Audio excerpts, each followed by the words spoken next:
গহনা, এই শব্দটা শুনলেই কেমন সোনার কথা মনে পড়ছে না? কিন্তু সোনার যা দাম বেড়ে গেছে, ওর কথা এখন মনে করাও পাপ। চলুন আজকে আপনাদের এই অসাধারণ ভাবনাটা একটা মণ্ডপের মাধ্যমে তো দেখাচ্ছি ঠিকই, কিন্তু এই ভাবনাটার পিছনে ইতিহাসটা জানাই। এই অসাধারণ সুন্দর নকশা কাটা বড়িগুলো দেখছেন, এই বড়িগুলোর নাম গহনা বড়ি।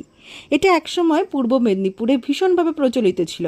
বাড়ির মহিলারা পোস্ত এবং বিউলির ডাল দিয়ে কিন্তু এই বড়িগুলো বানাতেন।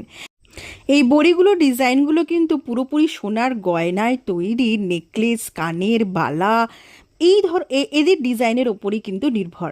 আচ্ছা চলুন এবার বলি যে এই গহনা বড়ির মাহাত্ম্য কতটা। একসময় শান্তিনিকেতনের এক ছাত্রী রবীন্দ্রনাথ ঠাকুরকে তার মা এবং দিদিমার তৈরি এই গহনা বড়ি উপহার দেন।